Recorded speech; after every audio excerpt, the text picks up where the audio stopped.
పొద్దున మీ నాయకులందరికీ కూడా ఇదే గతి పడుతుంది, ఇదే జైల్లోనే మీరంతా కూడా ఉంటారు, ఇది కూడా గమనించుకోండి అని చెప్తా ఉన్నా. ఒక తప్పుడు సాంప్రదాయానికి మీరు నాంది పలుకుతా ఉన్నారు, ఒక తప్పుడు పద్ధతికి మీరు నాంది పలుకుతా ఉన్నారు. మార్పు తెచ్చుకోకపోతే మాత్రం రెడ్ బుక్లు మీరు ఒక్కరే పెట్టుకుంటారని చెప్పి మీరు అనుకుంటున్నారేమో. రెడ్ బుక్ పెట్టుకోవడం అన్నది చాలా సులభమైన పని. రెడ్ బుక్ పెట్టుకోవడం అనేది చాలా సులభమైన పని. నేను మనం మీ విలేకరు కృష్ణకి చెప్పి, కృష్ణ నువ్వు ఒక రెడ్ బుక్ మెయింటైన్ చేయంటే కృష్ణ కూడా మెయింటైన్ చేస్తాడు ఒక రెడ్ బుక్. ఈ పేరేం పేరన్నా?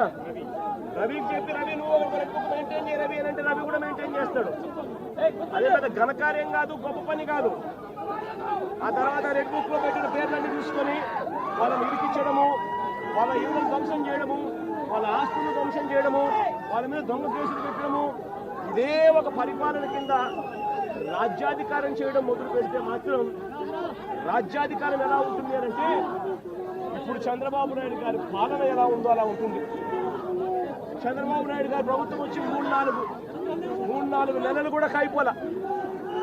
ఈ 3-4 నెలల్లో చంద్రబాబు నాయుడు గారి పరిపాలన ఎంత దారుణంగా ఉంది అని అంటే నిజంగా నాకు ఆశ్చర్యం కలిగించే విషయాలు, ఆశ్చర్యం కలిగించే విషయాలు కనిపిస్తాయి.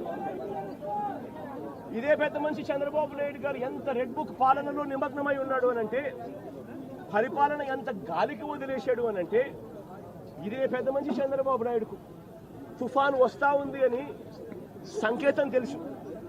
బుధవారం నాడే తుఫాను, శుక్రవారం సాయంత్రం నుంచి తుఫాను రాబోతా ఉంది, భారీ స్థాయిలో వర్షాలు పడతాయి, అతి భారీ వర్షాలు కురుస్తాయి శుక్రవారం సాయంత్రం నుంచి అని తనకు అలర్ట్ వచ్చింది బుధవారం నాడే.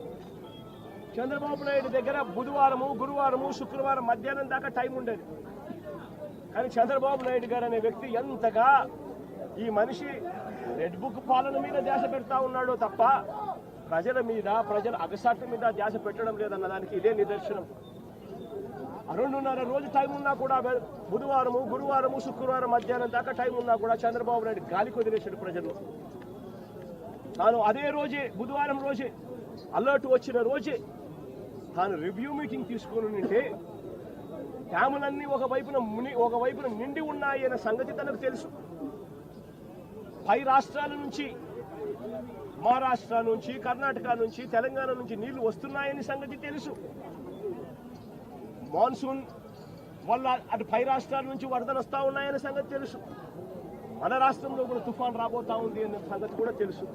మన అలాంటప్పుడు చంద్రబాబు నాయుడు ఏం చేయాలి? బుధవారం రోజు రివ్యూ తీసుకుని రెవెన్యూ సెక్రటరీని, చీఫ్ సెక్రటరీని, ఇరిగేషన్ సెక్రటరీని, హోమ్ సెక్రటరీని వీళ్ళందరినీ కూడా పిలిచే కార్యక్రమం చేయాలి. వీళ్ళందరితో రివ్యూ తీసుకుంటే వీళ్ళందరూ ఆ తర్వాత కలెక్టర్లతో వెళ్ళి కలెక్టర్లతో వీళ్ళంతా కూడా చేయాల్సిన పనులు చేస్తారు. ఇరిగేషన్ సెక్రటరీ ఉన్న డ్యాములను ఖాళీ చేయిస్తాడు. శ్రీశైలంలోను, నాగార్జున సాగర్లోను, పులిచింతల్లోను 3 డ్యాముల్లోనూ కనీసం ప్రతి డ్యామ్లోనూ ఒక 25-30 టీఎంసీలు తగ్గించుకుంటూ వచ్చి కనీసం ఒక 80-90 టీఎంసీలు మేరకు తగ్గించి ఈ 3 డ్యాముల్లో కలిపి ఒక ఫ్లడ్ కుషన్ మెయింటైన్ చేస్తాడు ఇరిగేషన్ సెక్రటరీ.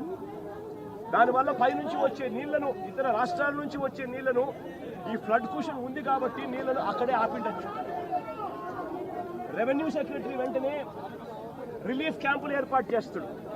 ఆ రిలీఫ్ క్యాంపుల్లో ఏర్పాట్లు బాగున్నాయా లేదా, రిలీఫ్ క్యాంపులు ఎక్కడున్నాయి, ఎక్కడ పెట్టాలి, ఆ రిలీఫ్ క్యాంపుల్లో ఏర్పాట్లను పర్యవేక్షిస్తాడు రెవెన్యూ సెక్రటరీ. హోమ్ సెక్రటరీ లోతట్టు ప్రాంతంలో ఉన్న వాళ్ళందరికీ ఇన్ఫార్మ్ చేసి వాళ్ళందరికీ కూడా చెప్పి ఇలా తుఫాన్ రాబోతా ఉంది అని చెప్పి వాళ్ళందరినీ షిఫ్ట్ చేసే కార్యక్రమం హోమ్ సెక్రటరీ చేయిస్తాడు.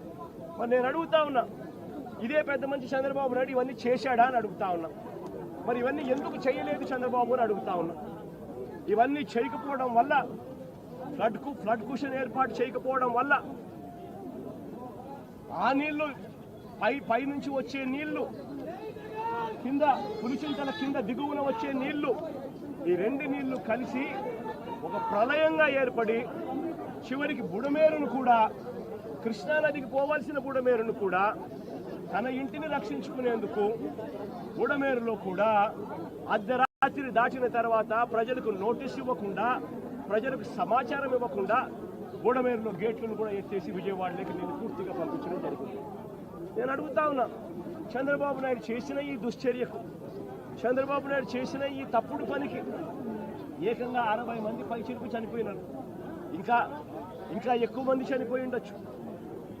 రిపోర్ట్లు వస్తూ ఉన్నాయి. ఈ 60 మంది ఇంతకుముందు ఎప్పుడైనా తుఫాను వచ్చినప్పుడు 60 మంది చనిపోయిన ఘటన ఎప్పుడైనా మనం చూసామా? 60 మంది ఏకంగా పైన మనుషులు చనిపోతే ఇది చంద్రబాబు నాయుడు చేసిన తప్పిదం కాదా?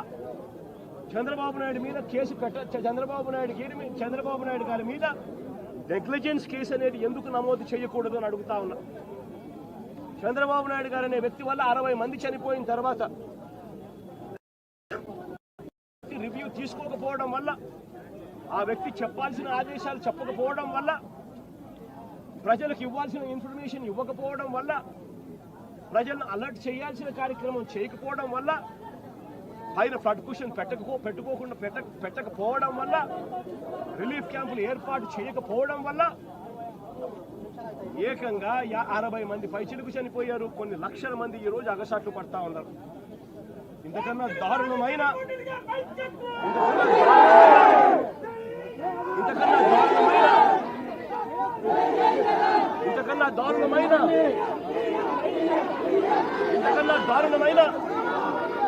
పరిపాలన ఎక్కడైనా ఉంటుందా అని అడుగుతా ఉన్నా. ఈ పెద్ద మనిషి ఈ నేరాన్ని కూడా, ఈ తప్పును కూడా డైవర్ట్ చేసేందుకు ఒకవైపున సురేష్ లాంటి ఎక్స్-ఎంపీని, విజయవాడ డిప్యూటీ మేయర్ భర్తను, ఇలాంటి వాళ్ళని టాపిక్ డైవర్ట్ చేసేందుకు 4వ తేదీ రాత్రి అరెస్ట్ చేయించే కార్యక్రమం చేస్తారు.